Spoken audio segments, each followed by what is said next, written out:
피곤하시죠? 오늘도 이 자리에 참여하는 저와 여러분 모두에게 작년보다도 올해가 또 어제보다도 오늘보다도 내일이 더 번영하고 또 강건한 우리 모두가 되기를 예수 이름으로 축복합니다. 세상 사람들은 지금 이 시간이면 사실 이른 시간 아닌데 다른 사람보다 더 높게 또 다른 사람보다도 더 앞서가기 위해서 새벽 이른 비명에 바삐 움직입니다. 근데 저와 여러분은 다른 사람보다 더 앞서는 것이 아니고 다른 사람보다 더 우위에 있는 것이 아니고 연합해서 하나님의 나라를 세워가기 위해서 이 자리에 모인 줄 믿습니다. 아멘. 하나님은 저와 여러분의 믿음을 보시고 저와 여러분에게 한량없는 자비와 위로와 치료의 역사가 있기를 예수 이름으로 축복합니다. 아멘.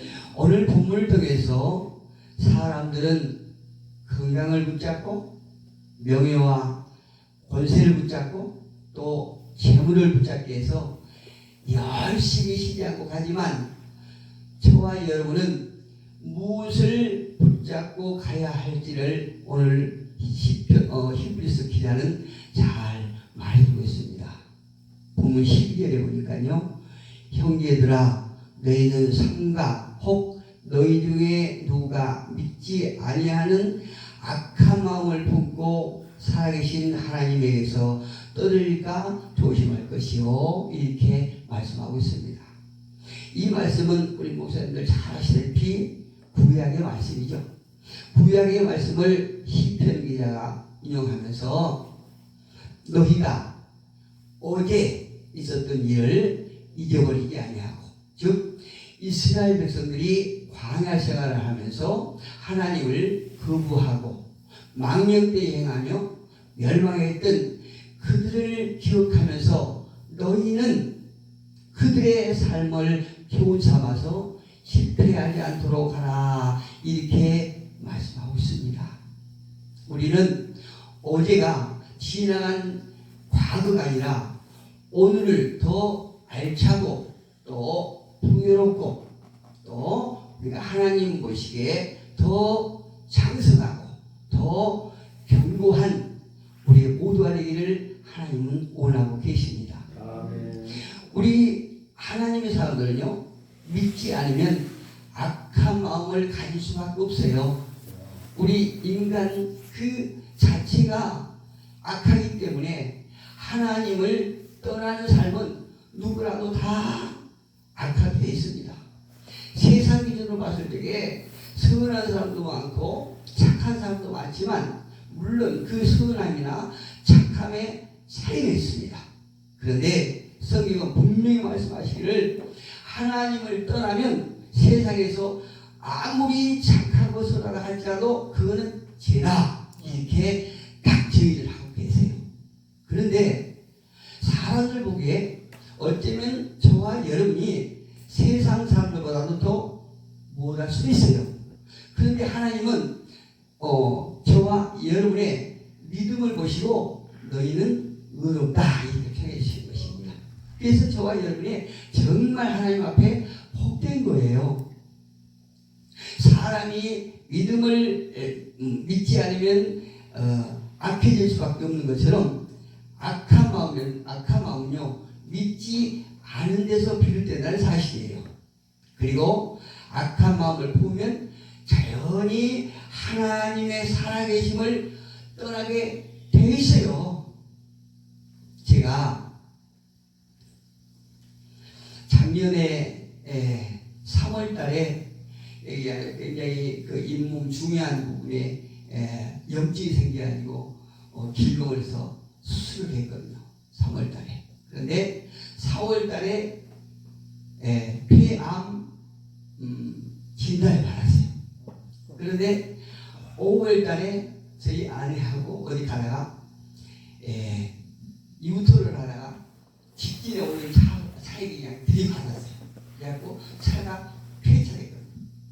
그런데 그 폐차되고 난 후에 6월 6일 날 폐암 수술했어요. 폐암 수술해서 하나님 은혜로 잘 퇴원을 했습니다. 그런데 올해 또 5월 달에 사랑이 약간 높은데 떨려가지고 고관절이 금이 가고 이 팔이 부러졌어요. 그런데 제가 작년과 올해 암 병동하고 또 골절 병동하고 있어 보니까 확연히 다른 게 있어요. 암 병동은 확실히 굉장히 아주 정막이 깊게 다가오더라고요.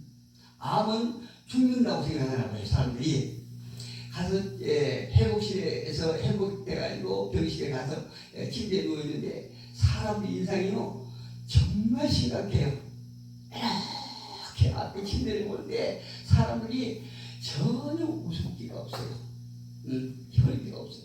그런데 그 골절 부러져서 가서 이제 병원에 있는 데는 가서 회복되자마자 사람들이 다리가 부러진 사람도 와서 얘기를 하고 팔이 부러진 사람도 얘기를 하고 허리를 감고 허리가 부러진 사람도 얘기하고 참 신기하더라고요. 그런데 거기서 이제 골절이 돼서 의사가 한 3주 얘기를 해요. 처음에 3주 얘기를 하는데 3주 얘기인데도 3주가 됐는데도 원래 생각을 안 해요. 그런데 그 다음에 3개월 얘기를 하더라고요. 그래서 포기를 하고 계속 이제 뭐 저는 텔레비전 잘 안 보니까 유튜브를 보고 계속 있는데 처음에는 설교를 듣고 또 제가 영적으로 관리하기 위해서 그런 쪽을 보는데 나중에는 지겨우니까요 세상적인 유튜브를 보게 된 거예요. 어느 날 한 3개월이 넘어서 아니 2개월이 넘어서 딱 생각이 제가 생기에 이러면 안 되지. 나는 목사이기 때문에 내가 어떻게 하지? 영으로 하나님과 교제를 해야지. 이런 생각이 드는 거예요. 그런 생각이 딱 들자마자 거기 병원에 있는 시간이 너무나 아까운 거예요. 야, 나가서 뭔가 내가 목사로서 해야 될 일이 있는데 내가 여기 있는 시간이 너무나 아깝다. 빨리 나가고 싶은데 더 급하면은 우리 회장님께서 전화해서 목사님 언제 나와요? 자꾸 부르시는 거예요. 제 생각이 너무 급한 거예요. 이것처럼 우리는 하나님의 저희들 생각에서 하나님과 멀어지면 악할 수밖에 없습니다. 창세기 4장 16절에 보니까 중요한 말씀이 있는데요. 가인이 하나님 앞에 죄를 범하고 동생을 죽였죠. 그런데 동생을 죽이고 나서 어떤 행동을 하냐면 가인은 죄를 짓고 난 후에 에덴 동쪽으로 가서 롯 땅에 자기 거처를 정하죠. 이것은 어떤 의미냐면 사람이 죄를 지면 하나님을 자꾸 멀리 떠나게 돼 있어요. 왜 그럴까요? 죄를 지면 부끄럽고 불안하고 무섭기 때문에 하나님을 계속 떠나게 돼 있어요. 그런데 출애굽기 3장 1절에 보니까 모세는 양떼를 치다가 광야 서쪽으로 계속 들어가는 거예요. 광야 서쪽으로 들어간다는 것은 자기가 죽을 각오를 하고 하나님 앞으로 계속 들어간다는 겁니다. 신의 산 호렙 산에 이르기까지 계속 들어간 것입니다. 자기가 죽을 각오를 하고 더 이상 들어갈 곳이 없을 정도로 깊이 들어가는 거예요. 우리도 이 삶 속에서 우리가 하나님과 거리가 생기면 자꾸 세상으로 가게 돼 있어요. 그런데 하나님의 사람은 무엇인가 내가 문제가 있으면 하나님 앞으로 자꾸 붙는다는 것입니다. 이 모세가 광야에서 양떼를 치다가 서쪽으로 계속 떨기나무가 다른 것으로 들어간다는 것은 하나님께서 그를 사랑하셔서 자꾸 하나님 곁으로 끌어내겠다는 얘기입니다. 우리가 이곳에 와서 이렇게 4일 동안 계신다는 것이 사람들 보기에는 어쩌면 미련하게 보일 수도 있어요. 그리고 어젯밤에도 제가 여기서 자면서 공부를 생각했는데, 우리 집이 아무리 마구간 같고 이곳이 호텔 같을지라도 집을 나오면 힘들거든요. 집을 나오면 피곤하거든요. 그럼에도 불구하고 이곳에 와서 우리가 모든 걸 다 잃어버리고 오직 하나님 앞에 올인한다는 것은 하나님께서 저와 여러분에게 무엇인가 주셨다는 것이거든요. 아멘. 그것이 무엇일까요? 믿음이에요. 아멘. 우리가 믿음이 없다고 그러면 절대 이 자리에 못 있습니다. 다 보시면 다 세상에서 한가닥씩 하는 분들이거든요. 그럼 우리가 돈을 목적으로 해서 세상에 나간다고 그러면 세상 사람들 못지않게 돈을 벌 수 있는 재능이 있다는 얘기거든요. 아멘. 근데 그걸 다 포기하고 우리가 오직 하나님 앞에 나아가면 하나님께서 무엇인가 일을 하실 것이라고 하는 그 오직 믿음 하나 가지고 우리가 이곳에서 하나님을 찬양하고 하나님을 경배하며 4일 동안 있었다는 얘기입니다. 아멘. 하나님께서 우리가 드린 이 모든 시간을 고사해 줄 줄로 저는 확신합니다. 우리 어떤 모양이든 우리가 그 믿음을 가지고 앞으로 더 우리가 전진하기를 주의 이름으로 축복합니다. 아멘. 오늘 보면 12절에 말씀한 것처럼 이스라엘 백성이 광야에서 행했던 것처럼 하나님을 거역하고 대적하는 잘못을 되풀이하지 말고 잠시 멈춰서 신중하게 생각하고 매우 조심하라는 것입니다. 왜요? 떨어질까 조심하라는 거예요. 아멘. 하나님으로부터 떨어질까 조심하라는 거예요.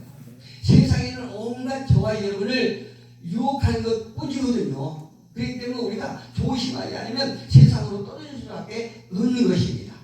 13절 봅시다. 13절 봅니다. 오직 오늘이라 일컫는 동안에 이렇게 말하죠. 오직 오늘이라 일컫는 동안에, 오늘이 언제일까요? 이때 이스라엘 백성들이 광야에서 하나님을 거역할 때, 또 저와 여러분이 살아가고 있는 어제, 오늘 현재로서의 오늘, 우리가 살아가고 있는 오늘은 어떤 시대냐? 바로 시련의 시대요, 시험의 날인 것입니다. 하나님으로부터 떨어뜨리기 위해서 우리에게 계속 시험을 주고, 또 눈을 자르나 우르나 본들 어디라도 희망이 없는 것입니다. 소망이 없어요. 그래서 우리가 살아가고 있는 이 시대는 시련의 시대요, 시험의 날인 것입니다. 그 시련의 시대와 시험의 날에 우리가 마음을 완고하지 않도록 하라, 이렇게 히브리서 기자는 말하고 있습니다. 이미 우리가 겪었지만 몇 년 전에 코로나로 인해서 많은 사람이 하나님을 떠나지 않습니까? 이렇게 이게 앞으로 어떤 문제를 주어서 우리가 하나님을 떠나게 시험할지 모르는 것이거든요. 그래서 우리가 그 모든 시험의 날에, 시련의 시대에 마음이 완고해서 하나님을 떠나지 않도록 하라, 이렇게 말하고 있습니다. 우리 마음이 완고하다는 것은 죄거든요. 그렇다면 그 죄의 유혹의 근원지는 어디라고 생각하십니까? 죄의 출발지는 어디라고 생각하십니까? 창세기 2장 16절에 보니까요, 여호와 하나님이 그 사람에게 명하시되 동산 각종 나무의 열매는 내 임의로 먹되, 17절에 보니까 선악을 알게 하는 나무의 열매는 먹지 말라. 네가 먹는 날에는 반드시 죽으리라. 하나님께서 아담과 하와에게 이렇게 말씀하셨지요. 여호와 하나님이 그 사람에게 명하여 이르되 동산 각종 나무의 열매는 내 임의로 먹되, 딱 선악을 알게 하는 나무의 열매는 먹지 말라. 네가 먹는 날에 반드시 죽으리라. 이때 당시 에덴 동산에는 완전히 무지함이죠. 죄가 없는 곳이었다 이 말씀이에요. 그리고 모든 것이 풍요로운 세상이었어요. 그런데 어느 날 아담과 하와가 산책하고 있을 때에 누가 접근합니까? 바로 간교한 뱀이 접근하죠. 3절에 보니까 그런데 뱀은 여호와 하나님이 지으신 들짐승 중에 가장 강교한 뱀이 여자에게 물어도 이르되 하나님이 참으로 너희에게 동산 모든 나무의 열매를 먹지 말라 하시더냐. 이렇게 강교한 뱀이 아담과 하와에게 말을 걸어오죠. 그런데 저는 이 말씀을 준비하면서 이 대목에서 참 희한하겠어요. 하나님께서 뱀에게 말을 할 수 있는 고난을 줬다는 그 대목을 찾아보지 못했습니다. 그런데 여기서 뱀이 말을 하지요. 이것은 하나님의 자연 법칙을 어긋난 것이거든요. 자연 법칙에 어긋난 거예요. 왜 뱀이 말을 했을까?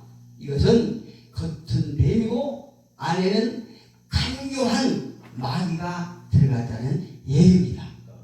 마귀가 아담을 통해서 뱀을 통해서 하나님의 사람 아담을 유혹하게 한 거예요. 우리가 마귀의 존재는 대적하는 존재지 대응하는 존재가 아니지 않습니까? 예. 창세기 3장 2절 6절에 보니까 여자가 하나님의 말씀을 몰랐을까 하는 그런 의문이 생겨요. 2절 보니까 여자가 뱀에게 말하되 동산나무의 열매를 우리가 먹을 수 있으나 동산 중앙에 있는 나무의 열매는 하나님의 말씀에 너희는 먹지도 말고 만지지도 말라 너희가 죽을까 하노라 하셨느니라. 이렇게 말하고 있어요. 여기서 무엇인가 다른 부분이 있지 않습니까? 하와가 하나님의 말씀을 몰랐을까요? 그렇지 않습니다. 너무나 잘 알린 것처럼 하와는 하나님의 말씀을 너무나 잘 알았어요. 그런데 왜 욕을 당했을까요? 하와가 하나님의 말씀을 붙잡기보다는 자기의 생각, 자기의 기대와 생각에 붙들린 거예요. 자기 욕심에 하나님의 말씀을 놓고 말하던 거예요. 그래서 이렇게 뱀의 마귀의 유혹에 넘어가고 말았습니다. 하나님은요, 우리가 하나님을 믿습니다 한다고 해서 하나님께서 저와 여러분을 향해서 그래 그 정도면 됐다. 너희가 나를 믿는 줄 안다. 이렇게 넘어가지 않습니다. 하나님께서는 우리 모두가 하나님을 믿는다고 걸거할지라도 하나님께서는 무엇인가 저와 여러분을 향해서 시험하고 계신다는 걸 우리는 성경을 통해서 알 수 있어요. 이 말을 들으면 우리가 혹시 답답할 수도 있어요.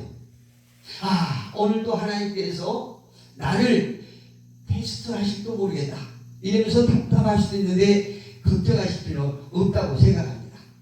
창세기 3장 1절 보니까 딱 한 가지 문제가 있습니다. 그런데 뱀은 여호와 하나님이 지으신 들짐승 중에 가장 간교하니라 뱀이 여자에게 물어 이르되 하나님이 참으로 너희에게 동산 모든 나무의 열매를 먹지 말라 하시더냐? 이렇게 묻지요. 마귀는요, 하나님께서 어떤 과일을 먹지 말라고 하셨는지 너무나 잘 알고 있습니다.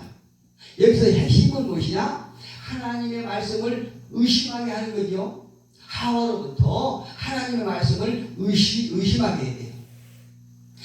목사님들, 신앙은 어떤 것이라고 생각하십니까? 신앙은 저는 생각하기를 좌우로 치우치지 않는 것이 신앙이다. 이렇게 말씀드리고 싶습니다. 아멘. 신앙이라는 것은 오직 한 군데에 목표를 두고 우리가 우리의 마음을 거기다 집중시켜야 된다. 이거거든요. 이것이 신앙이라는 것입니다. 고린도후서 1장 3절에 보니까 찬송하리로다. 그는 우리 주 예수 그리스도의 하나님이시요 자비의 하나님이시요 모든 위로의 하나님이시다. 여기에 우리의 믿음의 뿌리가 팍 박혀야 된다. 그래서 사도 바울은 고린도후서 성도들에게 하나님은 어떤 분이냐면 우리를 계속하는 하나님이시오. 또 우리의 사랑을 우리에게 자비의 하나님이시고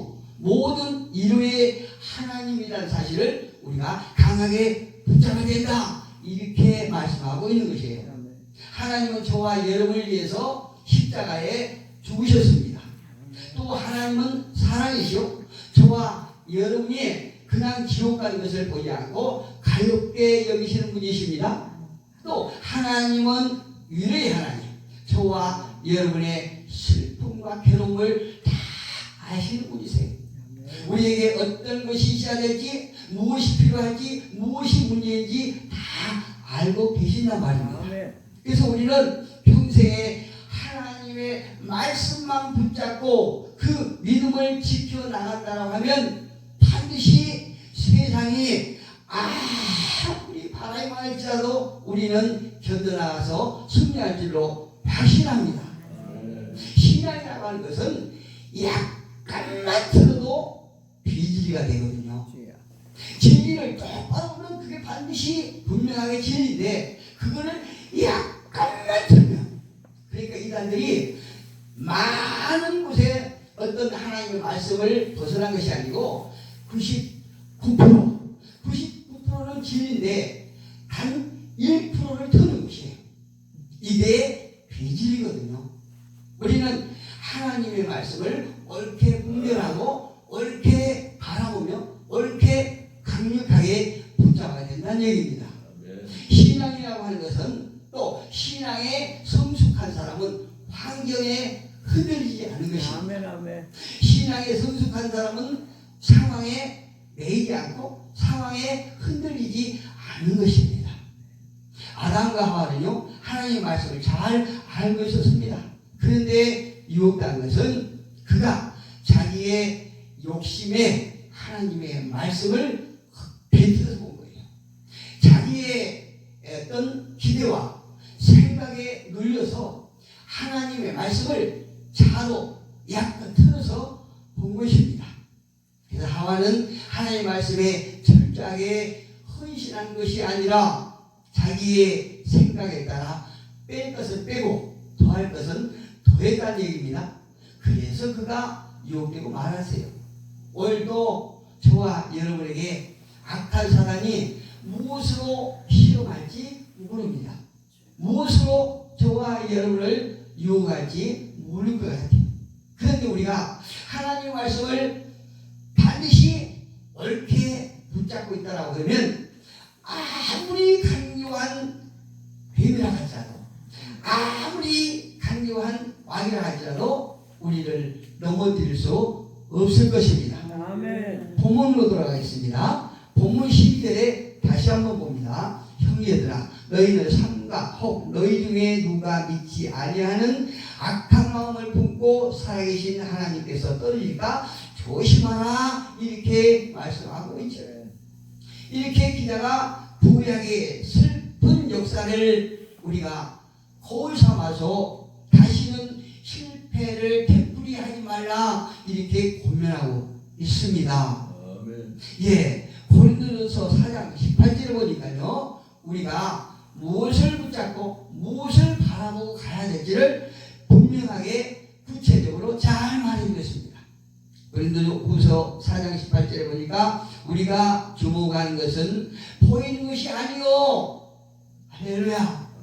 많은 사람들은 세상의 모든 사람들은 보이는 것을 잡기 위해서 보이는 것을 얻기 위해서 죽도록 달려가고 있지만 저와 여러분이 가는 목적은 보이지 않는 것을 바라보고 보이지 않는 것을 붙잡고 가는 것입니다. 아멘. 하나님께서는 그 보이지 않는 것을 붙잡고 놓지 않고 갈 수 있도록 성령님을 통해서 우리를 도와주고 계십니다. 아멘. 우리가 주목하는 것은 보이는 것이 아니요 보이는 것이 아니요 보이는 것은 잠깐이요 보이지 않는 것은 영원합니다. 할렐루야. 우리가 보이는 것을 탐한다고 그러면 이 자리에 새벽에 나와서 있을 필요가 없다고 생각합니다. 저도 세상에 나오면요 30만원 40만원짜리예요.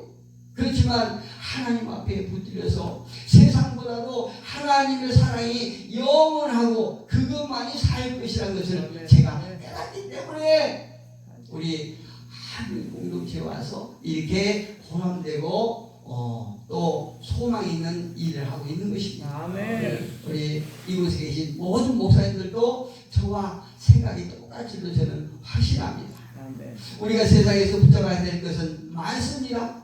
우리가 신앙생활함에 있어서 건강도 붙잡아야 되고 재물도 붙잡아야 되고 명예나 권세도 붙잡아야 됩니다. 성경에서 어디를 봐도요, 너희는 건강 필요 없다, 재물 필요 없다 라고 말씀하지 않으세요. 그러나 우리가 그것은 세상의 건강, 재물, 권력, 명예는 우리에게 필요하지만 그거는 잠깐이다 라고 하는 생각을 우리가 확실히 갖고 보이지 않는 것만이 우리에게 영원한 것이다 라고 하는 것을 알게 한 것입니다. 그렇다고 우리는 어떻게 살아야 할까요? 본문 14절에 보니까 우리가 시작할 때에 확신하는 것을 끝까지 견고히 잡고 있으면 그리스도와 함께 참여한 자가 되리라. 저와 여러분이 처음에 확신한 것이 무엇일까요? 믿음이겠지요. 우리를 꼼짝하지 못하도록 오직 하나님 앞에 꽁꽁 묶어놓은 것은 저와 여러분에게 주신 믿음이라고 저는 확신합니다. 우리가 믿음이 있었기 때문에 이곳에 와서 복음을 위해서 우리가 헌신한 것이고 말씀을 전하고 찬양한 것입니다. 예. 우리가 시작할 때 얻었던 믿음은 어떻게 보면 죄의 속임수와 시험으로 약해질 수 있기 때문에 죽을 때까지 예수 그리스도의 재림 때까지 우리는 붙잡아야 됩니다. 우리는 너무나 연약해서 자칫하면 죄로 인하여 그 믿음을 놓아볼 수 있거든요. 그러나 우리가 하나님 앞에 구하면 성령께서 저와 여러분을 도와주신다고 약속하셨지 않습니까? 그래서 우리는 우리 각자 개인의 종말 때까지 혹은 예수 그리스도께서 재림하실 때까지 하나님의 도움을 받아서 우리는 믿음을 지켜야 됩니다. 예수 그리스도를 붙잡고 가면 어떤 일이 일어날까요? 예수님은 진리라고 그랬어요. 요한복음 8장 32절에 보니까 진리라 할지니 진리가 너희를 자유케 하리라. 할렐루야. 주께서 심지가 견고한 자를 평강하고 평강하도록 지키시리니 이는 그가 주를 신뢰하리라. 주님을 신뢰한 자, 주님을 믿는 자, 주님으로부터 의심을 품지 않는 자가 평강하고 평강하다고 말씀하고 계십니다. 오직 예수 그리스도만이 저와 여러분을 자유케 하실 거라고 성경은 분명하게 말씀하고 계십니다. 우리 모두가 오늘도 우리에게 어떤 일이 일어날지 우리는 알 수 없습니다. 그러나 하나님께서는 분명하게 우리가 하나님을 신뢰한다라고 하면 저와 여러분을 끝까지 붙잡고 가실 줄로 믿습니다.